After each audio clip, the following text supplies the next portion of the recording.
እስከ 11ኛ ክፍል መንግስት ትምህርት ቤት ከተማርን በኋላ 12ኛን ግል ትምህርት ቤት ካልተማራችሁ የምትሉ ወላጆች ከፍለን እንውደቅ እንዴ? ምን ማለት ነው እንዴ? በነፃ መውደቅ እያለ ምን አለበት ብሩን ለሌላ ነገር ነው? አረ እያሰራ አላቅም ልውደቅ ልለፍ አላቅም። 4 ደቂቃ ቀርቶታል። 5 ሰዓት ከ56 ሆኗል። ይለቀቃል የተባለው 6 ሰዓት ነው። እኔ ጨንቆኛል። ያለውት ቤተክርስቲያን ነው። ሰላም ጤና ይስጥልኝ። በመላው ዓለም የምትገኙ ውድ የዩቲዩብ ቤተሰቦቼ እንደምናችሁ ሰላማችሁ ብዝት ይበል እያልኩ እንግዲህ ትኩስ ነገር ከዚህም ከዛ ለእናንተ ይመቻል ብዬ ያሰብኳቸውን ነገሮች ይዤላችሁ መጥቻለሁ ማለት ነው። እንግዲህ ሰሞኑ መነጋገሪያ እንደምታውቁት ይሄው የ12ኛ ክፍል መልቀቂያ ፈተና ሪዛልት ነው ማለት ነው። በዚህ እንግዲህ በጣም ብዙ ሰዎች የተለያየ አይነት አስተያየትና ስሜታቸውን እየገለጹ ይገኛሉ። እንግዲህ እኛም ዘናፈታ ብለን የነሱን ነገሮች እንመልከት በሚል ዛሬም እንግዲህ ይሄን ነገር ሰብሰብ አድርጌ ይዤላችሁ መጥቻለሁ ማለት ነው።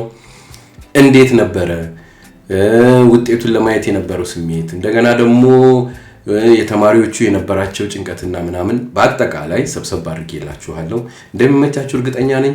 እስቲ ቀጥታ ወደ ፕሮግራሙ ንግባና እንዝናናበት። መልካም ጊዜ ይሁንላችሁ። ተማመንባለሁ ታለፋለህ አይደለ? አረ በኒ ጣለው አኮራሃለሁ። እንደ ጎረቤታችን ልጅ ቤቲ ጥሩ ውጤት ይዘልኝና ሸኔ ልጅ ካለ ውጤት ይመጣል ብለን እንጠብቃለን። ድረስ ለ12 ተፈታኞች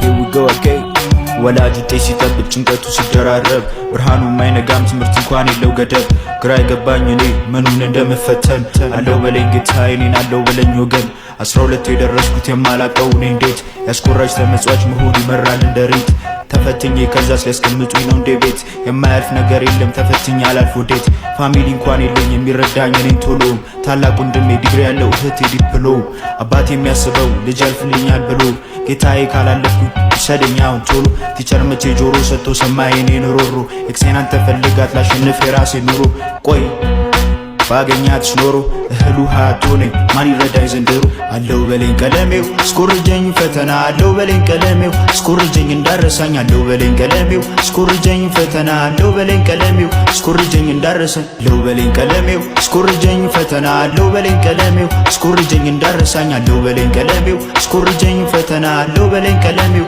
ስኮርጀኝ እንዳረሳኝ ዘንድሮ 12ኛ ክፍል ተፈታኝ ነኝና ሁሉንም ተማሪ በሚባል ደረጃ ከፈተና ውጤት በላይ እያስጨነቀ ያለው ነገር ቢኖር የቤተሰብና የጎረቤት ምላስ ነው። ከባዱ ሚና እየተጫወተ ያለው እሱ ነው። ክርስትናን ቅርጥፍ አድርጎ ከበላ በኋላ ዞር ብሎ አይንህን አይቶ ለማያቅ ዘመድ እዛን ጨቆረር ዩኒቨርሲቲ ሄደ ስትፈተን ለሻይ እንኳን ብሎ 200 ብር ያላቀበለ ዘመድ ልክ ውጤት ወጣ በተባለ ቀን በነጋታው አሬ ምን በነጋታው በዛኑ ቀን በሌሊት ያደለው ለማህሌትና ለቅዳሴ በሚነሳበት ሰዓት ደውሎ እንትናዬ ልጅሽ አለፈ እንዴ? እስቲ እንደው ማን ይሙታውን እናንተ የኛ ማለፍ አሳስቧችሁ ነው? ከወደቀላችሁ ቆንጆ ቡና ማጣጫ የምትሆን ሳምንት አይረስ አገኛችሁ። አንዴ እየዘለዘላችሁ አንዴ እያበጠራችሁ ከበርቻቻ ነው የምትሉብን። አዎ በጀት አፈጻጸም አገኛችሁ። እንደውቱ እኔ ለእናንተ ሲባልማ እስከ አፌርም ቢሆን ምግብ ዝግጅት ተምሬ መመረቂያ አይቀርም። ያኔ እያንዳንድ ለምርቃቴ ወይ ጥብስ ቅጠል ወይ የባሮ ሽንኩርት ይዘት መጣ እንደሆነ እናያታለን። አሁን ላይ 12ኛ ክፍል ውጤት የሚወጣበት ሰዓት ደርሷልና እንደ ሐሳብ ዘመድ አዝማድ ጎረቤት ሌላ የምትባሉ ሰዎች እንደ ሐሳብ ላይ ያለፈው ተማሪ ትንሽ ነው ሶ እናንተ የምታውቁት ሰው የማለፉ ፕሮባቢሊቲ በጣም ጠባብ ስለሚሆን እነሱ ደውለው ካልነገሯችሁ በስተቀር ባለመደወል ብትተባበሩት ማለት ብትተባበሯቸው እባካችሁ ልክ ለነሱ በማሰብ ባለመደወል ተባበራቸውና የብሔርና የሃይማኖት ጦርነት ስትጠብቅ እንግዲህ ትምህርት ሚኒስቴር በተማሪዎች ላይ ከባድ የሚባል አዳግም የዘር ጭፍጨፋ አካሂዶባችኋል። አይዟችሁ ደህና ናችሁ። መውደቅ በእናንተ አልተጀመረም። አይዟችሁ የምር የእናንተ ግን ትንሽ ባፍጢማችሁ የተደፋችሁት በዛ ደግሞ የእናንተ ግን አይዟችሁ ምንም ማለት አይደለም። ህይወታችሁ የሚወስነው ነገር አይደለም። ለማንኛውም እኔ ትምህርት ሚኒስቴር የሚጥለውን ፈተናው ምናምን ያጠረከረውን ነገር ምናምን የምደግፍ ሰው ነኝ። ችግር የለብኝም። ውጤቱ ከፍ ማለት ነው ልክ ነው። ለመሰላችሁ ነገ ዶክተር ሲሆን ይሄ ነው የሰው ሆድ ውስጥ ምናምን ካርቶን ረስቶ የሚወጣው። የምሬን ነው የምላችሁ። አስተማሪ ቢሆን ትውልድ የሚያቀነጭረው ይሄ ነው። ፋርማሲስት ቢሆን የማየው መድኃኒት ሰጣ አጣማክ የካሻኮር መድኃኒት ትሰጣለች ለፖስት ፒል ሄደ እና ይሄ ጥሩ ነው እዛ መሆኑ ማለት ነው። ነገር ግን አስተማሪዎቹስ ታይተዋል። አስተማሪዎቹ እውነት በቂ ናቸው? እውቀታቸውስ የማስተማር ስነልቦናስ አላቸው የሚለው ነገር ኩዌስችን ማርክ ውስጥ ይባል። ራሱ ትምህርት ሚኒስቴር ያወጣው ጥናት መሰረት የዛሬ 2 ዓመት ወይ 3 ዓመት አብዛኛው 80% የሚሆን አስተማሪ ወድቋል። ራሱ ፈተና ፈተኑ። ለዚያም የሚያስተምሩትን ትምህርት ከተማሪ በታች ማለት ነው። ይታያችሁ እንግዲህ ከተማ አካባቢ ነው። ወደ ገጠር ደግሞ አስቡት። እዚያ ሀገር ትቦ እንዲህ በሰንስራት እንዲህ ሚሰካ የለም። በጣም የሙያ እጥረት አለ። ምንም አሰብት በላ በጣም የተሻለ ህይወት ትኖራለህ። ብዙ የሙያ ስራ መስራት ይቻላል። ምንም ማለት አይደለም። ህይወትክ ይሄ አይደለም አንተ በቃ እግዚአብሔር የተሻለ ነገር ስላቀደልን ነው እመነኝ። ስለዚህ ምንም ዘናበል ፈታበል ግን መስመርን እንዳለ ይመች። አሁን እንግዲህ እንደሰማችሁት ሁላችሁም ከዚህ ካሁኑ ከተፈታኞች በእውነት 8.2 ነው ምናምን አካባቢ ነው እንግዲህ ያለፈው የሚባለው። ስለዚህ ማጆሪቲው ህብረተሰብ ወይም ማህበረሰባችን በአጠቃላይ የወደቀ ልጆች ይኖሩታል ማለት ነው። ስለዚህ አሁን እንደሰማችሁት እንግዲህ በተቻለ መጠን ውጤቱ ከቤተሰብ እስከሚሰማ ድረስ ዝም ማለቱና ነገሮችን ደግሞ በቀላል አድርጎ ማየቱ ለልጆቹ ትንሽ ሞራል ይሆናል ብዬ ስለማስብ የሁላችንም ግዴታ ይሆናል ብዬ አስባለሁ እንደዚህ አይነት ነገሮችን። ስለዚህ በተቻለ መጠን መሆን ያለብን ከመቼም ያው ምን ይደረግ ካላለፉት ጋር ትንሽ በማጽናናት መቆየት ያለብን ይመስላል። ለምን እሰየው እነዛ አልፈዋል፣ ወደ ጥሩ ቦታ ነው የሚሄዱት፣ የተሻለ ነገር ያገኛሉ።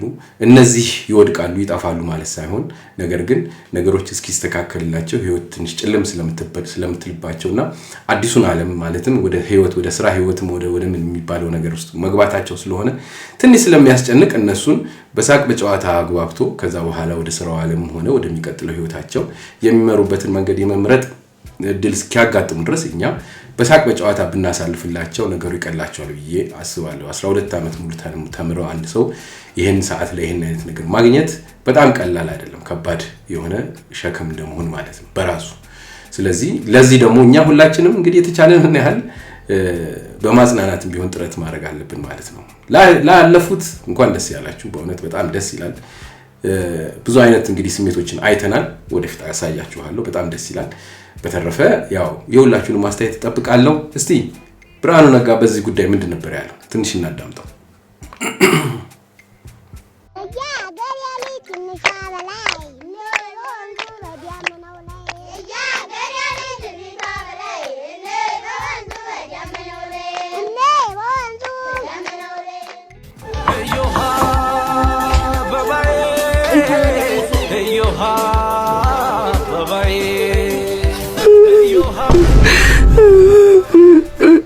መድረስ የምንፈልግበት ቦታ መድረስ የምንችለው እዛ ላይ ያደርሱን የሚችሉ ወጣቶች እና መጪውን ትውልድ ማፍራት ከቻልን ብቻ። ያ እየሆነ እንዳልሆነ አይተን ነው መሰረታዊ የሆነ የትምህርት ሴክተር ለውጥ ያስፈልጋል ብለን እዚህ ለውጥ ውስጥ የገባ ነው። እንደ አገር የሚገባንን የስልጣኔ ደረጃ ለመድረስ ከፈለግን ደን በተማሪዎቻችን ላይ በመጪው ትውልድ ላይ በሰፊው መስራት አለብን ብለን የጀመርነው እንቅስቃሴ። ስለዚህ ከዛ አውድ ነው መታየት ያለበት በአጠቃላይ በትምህርት ሴክተር የሚደረገው። ሰሮን አለያስ አልካለው ማርያምን አርፋለሁ ማርያምን ናግባለህ እግዚአብሔርን በጣም ነው የሚገርመው በእውነት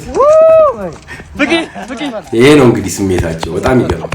እመቤቴን እግዚአብሔርን ደስ ይላል። በእግዚአብሔር 300 ለ4 ነው ያለፍኩት 304 304 ተሰርቋል። በእግዚአብሔር ወይኔ እመቤቴ ደርሳኛለች።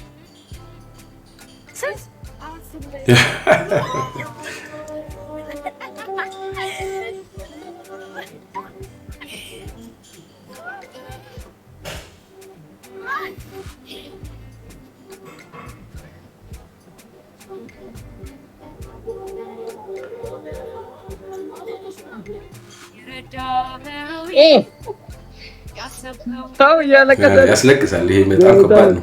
ምንድነው ወርቀሽ ነው እንዳርፈው ዘመን ባንደበቱ ደስታዬም ቅናር አይሃነው ከጎኔ ከኔ ጋር አልቅሰህ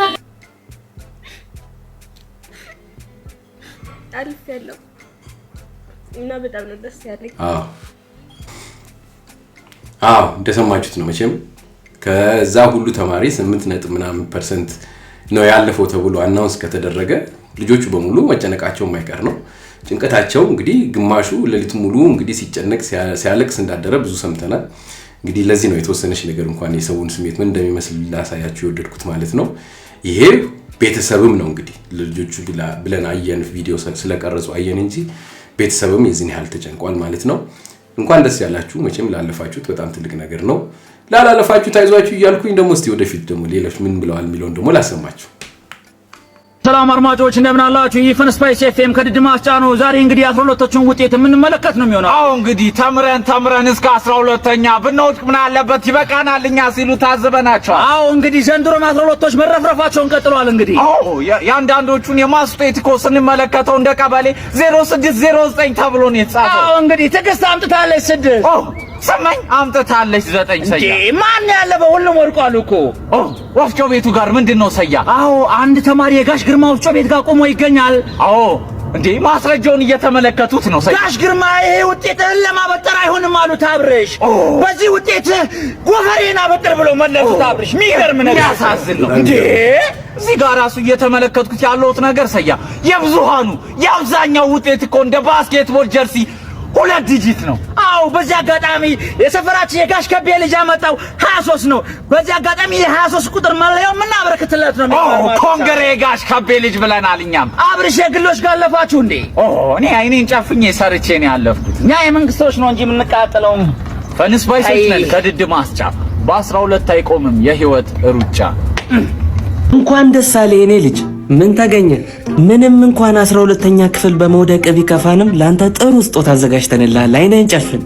ምንድነው? አጓጓችሁኝ እኮ። አሁን አይነህን ግለጥ። ምንድነው?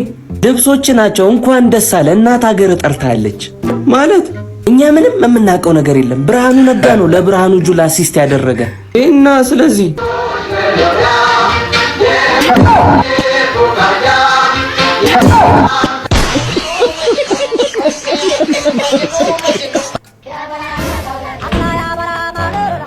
ወዴት ነው አባዬ? እኔ ከቤት ልወጣለን። እሺ ደግሞ ምን ሆንኩ ብለህ ነው? እሺ ከቤት የምትወጣው? ማትሪክ ወድቄያለሁ። እንደፈራሁት ውጤት አየህ? እሱማ ውጤት አላየሁም፣ ግን ያው መውደቄ ይቀራል። እና ውጤት ሳታይ ምንድን ነው የምታወራው እንዴ? አባዬ መቼም ያልፋል ብለህ እየጠበቅህ አይደለም። አባቴ ተስፋ ቁረጥ፣ እወድቃለሁ። እውነት አይደል? ጠንቅር ብሎ ይቀር። ምን አባቱ እንዴ? ውጤት መጣ አልመጣ እኔ አባት እያለሁ አቀባረር ያሳድግ ምን አባቱ? የምርህን ነው አባዬ? አዎ የኔ ልጅ እንዴ ውጤት አይደል እንዴ? ጠንቅር ብሎ ይቀር ስለ እንዴ እኔም ብለህ አጎት እኮ ትናንት ደውሎ ነበረ። የኛን መሬት እንግዲህ በ2 በሬ አልነበር እያረሰልን የነበረው። አንዱ በሬ ሞተበት። እንደምታውቀው በአንዱ በሬ አይታረስም እንግዲህ እናማ ያው በቃ አንተ ትሄድና ከአንዱ በሬ ጋር ጠምዶ ያርስብሃል። ታደርግብኛለህ አይደል አባ? ያው የ12ኛ ክፍል ውጤቱን ያው ተለቋል እና አይተነዋል። አሁን ሊያሳስበን የሚገባው እሱ አይደለም። እንደ ማህበረሰብ ሊያሳስበን የሚገባው እሱ አይደለም። እኛ ሊያሳስበን የሚገባው የባህር በር ጉዳይ ነው። የባህር በር ያስፈልገናል። እኔ ድሮም አውቃለሁ የባህር በሩን እኔ እንደማስመልስ እና ለሁሉም ማስተላለፍ የምፈልገው ምንድነው የባህር በር ቀይ ባህር ያስፈልገናል። ወደ ፖለቲካውም አስከፍቶታል ነው ያላየው ዜና። ኧረ ፋዘር ውጤት አልመጣልኝ። አምጣው እስኪ። አይ የልጅ ህይወት ከዚህ በኋላ እስኪ ነው የሚሆነው። ይሄ ልጅ እኔ በደበድበው ስሜታዊ ከቤት ባስወጣው ከዚህ በኋላ አትረባም ብዬ እሱን ባስጨንቀው እንደ ጓደኞቹ እንደ ሌሎቹ የሰፈር ልጆች አብዶ ነው የሚቀረው። ስለዚህ እኔ ማድረግ ያለብኝ እንዴትም ተበዳድሬ ባጃጅም ቢሆን ራይድም ቢሆን ገዝቼ ለሱ ስራ መስጠት አለብኝ። ምክንያቱም የልጅ ህይወት በእጄ ነው ያለው። የእሱን ህይወት መቀየር ምንድነው? ብለህ ደግሞ ካንተም ብዙ አዎ እንግዲህ እንደሰማችሁት ነው። በእውነት በጣም በተለያየ አይነት መንገድ የራሳቸውን የሆነ እንግዲህ ድራማዎች እየሰሩ ነው ያሉት ማለት ነው። ይሄ በጣም በብዙ ህብረተሰብ የሚጠበቅ ነገር መሆኑን እንግዲህ አረጋግጠው እንደዚህ አይነት ጆኮች እየሰሩ ነው ማለት ነው። በጣም የሚገርመው አብዛኞቹ ወጣቶች ገና ካሁኑ በሶሻል ሚዲያው ላይ በጣም ተክነውበታል እና የራሳቸውን የሆነ ሙያ ካሁኑ የፈጠሩ ነው የሚመስሉት።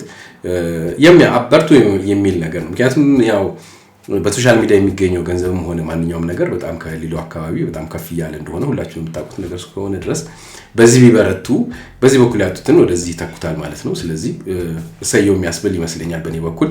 የናንተ አስተያየት ምን ይመስላል? በተረፈ እንግዲህ በጣም በከፍተኛ ደረጃ እንግዲህ ውጤት ያመጣ ወጣት እንዳለ ሁላችሁም ታውቃላችሁ።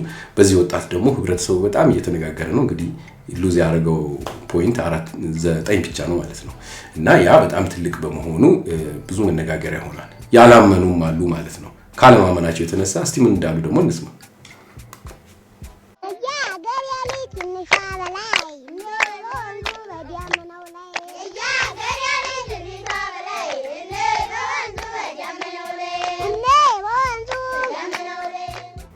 ፊዚክስ 100 ማት 100 እንግሊዘኛ 96 ኬሚስትሪ 98 ባዮሎጂ 99 አፕቲቲዩድ 98 አሉታል። ይሄንን ውጤት የምነግራችሁ ውጭ ሀገር የመጣ ውጤት ወይም ደግሞ የተመዘገበ ውጤት አይደለም። እዚሁ ኢትዮጵያ ውስጥ የተመዘገበ ውጤት ነው እየነገርኳችሁ ያለው። በዶዶላ ኢፎ ቦሩ ልዩ አዳሪ ሁለተኛ ደረጃ ትምህርት ቤት ተማሪ የሆነው ካሊድ በሽር በ12ኛ ክፍል ማጠናቀቂያ ፈተና ላይ 591 በማምጣት በሀገር አቀፍ ደረጃ ውጤት አስመዝግቧል ማለት ነው። የኦሮሚያ ክልል ትምህርት ቢሮ ይፋ ባደረገው መረጃ ተማሪው ካሊድ በሽር ይባላል። እንግሊዝኛ 96፣ ሂሳብ 100፣ ፊዚክስ 100፣ ኬሚስትሪ 98፣ ባዮሎጂ 99፣ አፕቲቲዩድ 98 በዶዶላ ኢፎ ቦሩ ልዩ አዳሪ ሁለተኛ ደረጃ ትምህርት ቤት ርዕሰ መምህሩ ደቱ ዲቦ ተማሪ ካሊድ በሽር በትምህርት ቤቱ በጣም ጎበዝ ጥሩ ስነ ምግባር ያለውና አሪያ የሆነ ተማሪ ነው ሲሉ ለኤፍኤምሲ ተናግረዋል ማለት ነው። ብዙ ኢትዮጵያውያን 12ኛ ክፍል ተማሪዎች ማለፍ የከበዳቸውን የ12ኛ ክፍል ፈተና ማለት ነው በእንደዚህ አይነት ውጤት ማለፍ ብቻ አይደለም መበጠስም የቻለው ካሊድ በሽርን በላይክ በኮሜንት በሼር ወይም ደግሞ ኮሜንት ላይ የፈለጋችሁትን ነገር ጻፉለት ማለት ነው። 12ኛ ክፍል ተማሪዎች ሁላችሁንም መልካም እድል እላለሁ። ቆይ ስክሮል እንዳታረጉት። ይሄው ሙሉ ፎቶ የልጁ ፎቶን ሳላሳያችሁ ወዴት ትሄዳላችሁ? የማትሪክ ውጤት እንደዚህ ሊመጣ አይችልም። ኤአይ ራሱ ሚያው ሚያው ሚያው ሚሉት ራሱ እንዳንተ አይሰው 591 እኛ 120 ዓመት ምን እንበል? እኔ እስካሁን ውጤቴን አላየሁም። ይቅርብ ያንተን 591 ቤተሰብ አይቶ የኔን ጋይስ ኤሊ በእውቀቱ ከሆነ አይዳን እኔ ቃላት የለኝም እና ምን ልል ነው ጋይስ ኤአይ ነው በሉት። ልክ እንደዚህ ሚያው እንደምትለው ማለት ነው። አንተ የሰው ተቃራኒ፣ አንተ ሰው አሰዳቢ፣ ተማሪ አሰዳቢ። ቆይ እኛ እናሳዝነም ወንድሞች አይደለም? ምን ሊሰራልህ ነው? ቆይ ለምን ማለፊያው ከፍ ለምን ያናል ምን ሊሰራልህ ነው? ያን ያህል ውጤት ካለፍክ አይበቃም እንዳል ረላሽ 12ኞች ሊመጣ ነው አሉ ሊሰማ ውጤቱ። እናንተ ጋር ያለው እንዴት ነው ስሜቱ? ያላችሁበትን ያለፈበት ያውቃል። ከፈተናው በላይ መስማት ያስጨንቃል። መፈተናችሁን የሰሙ ያወቁ ውጤቱ መጣ እንዴ ብለው ሲጠይቁ ውጤቱ ተለቆ በምንሰማበት ቀን ምናልባት ቢቀርስ ድንገት ቢያሳቅቀን ድንገት ባይሳካስ ያሰብኩት ቢጓደል ዘመድ ምን ይለኛል ትላላችሁ አይደል? እንደዚህ አትበሉ። ብዙ መጨናነቅ ራስን ያስጥላል። የቀረው ቢቀርም ህይወት ይቀጥላል። ቀረብን ብላችሁ ብዙ እንዳትከፉ አመስጋኝ ሆናችሁ በትዕግስት ለፉ። ደግሞም ትቀበሉ ዘንድ የሚመጣውን አሜን ብላችሁ ታጋሽ ልቦናን ጌታ ይስጣችሁ። መልካም ውጤት። አዎ እንደሰማችሁት ነው እንግዲህ በጣም ይገርማል። እኔ እኮ ግርም ነው የሚለኝ የድሮ ሰቃዮች ከየት እያመጡት ነው እንግዲህ ያኔ ፎር ምናምን ሲባል እናውቃለን። 7 ያመጣ ምናምን ታውቃላችሁ እንግዲህ እንደዚህ አይነት ነገሮች ነበሩ በእኛ ጊዜና አሁን ያቺን ነገር መድፈን ሲያቀት ሰው ወደዛም ለተጠጋው እንደዚህ መደነቅ ካለ ምንድነው የትጋኑ የሳት ነው የሆነው ነገር የሚለው ነገር እንግዲህ በሁላችንም ውስጥ አይምሮ ያለ ይመስለኛል። እስቲ ተነጋገሩበትና እንግዲህ ራሳችሁን ኮሜንት ስጡት። በእውነት ያሁኑ ጊዜ ያለው የትምህርት አሰጣጥና የማርክ አሰጣጥ ራሱ በጣም ለየት ያለ ስለሆነ ያቺ የተባለችው መጨረሻ ቁጥር ለምንድነው ማትናካው በተማሪዎች? ለምንድነው ሙሉ ለሙሉ ተማሪው የማይደፍነው? ምን አይነት ጥያቄ ቢሆን ነው? ምን አይነት ፈተና ቢሆን ነው? ምን አይነት ተማሪዎች ቢሆኑ ነው የሚለውን እንግዲህ ነገሩን በሙሉ ለፕሮፌሰር ብርሃኑ ነጋ እንተውና ለዛሬ እንግዲህ ያዘጋጀሁላችሁ ፕሮግራም ይሄንን ይመስላል። አስተያየታችሁን ጻፉበት እላለሁ። ከወደዳችኋት የተለመደችዋን ላይክ አድርጉ፣ አዲስ ሆናችሁ ሰብስክራይብ አድርጉ እያልኩ ልለያችሁ። መልካም ጊዜ ይሁንላችሁ። በሚቀጥለው ሌላ ጊዜ ነገር እስከመጣላችሁ ድረስ ደህና ሁኑ። ጉንፋን ትንሽ ስለያዘኝ ድምጼ ትንሽ ተርገብግዋለሁ። የዓመት በዓል እንግዲህ ስጦታ እሱ ነው ያገኘሁት። በተረፈ በሚቀጥለው ጊዜ እስከምንገናኝ ደህና ሁኑ። እስቲ እንደተለመደችው አንድ ነገር ጠብ አድርጌ ልለያችሁ። መልካም ጊዜ ይሁንላችሁ። እሺ 12ኛ ክፍል ውጤት የምትጠብቁ ጀዝቦች ማለት ሂዳችሁ ተንቀሳቀሱ። 12ኛ ክፍል ውጤት ይመጣልኛል ምናምን ብለህ ሶፋ ላይ ቁጭ ብለህ ጥሩ እንደሰራ ሰው አትጠብቅ። 12ኛ ክፍል ውጤት መጣለ ዩኒቨርሲቲ ከ5-6 ዓመት ተማርክ። ከዛ የታባ ነው ስራ የምትገባው። ለኛ ራሱ ስራ ፈልጉልን ከዚህ በፊት ለተመረቅ ነው። እዚህ ጋር ሪል ነው የምነግርህ። አሁን ጀመረ የቀን ስራ ለምን ድንጋይ መፍለጥ አይሆንም? ሂደ ስራ። እናት አባትህ የምትጦረው ስራ ስትሰራ እንጂ ዲግሪ ይዤ ስራ ሰርቼ ምናምን እድሜህን አትግደል። ከ40 ዓመት ከ30 ዓመት በላይ ለማኖረው 25 ዓመትን በትምህርት አታቃጥል። አንተ ደደብ አይገባህ እንደሆነ እንዴት የሚያስፈልግ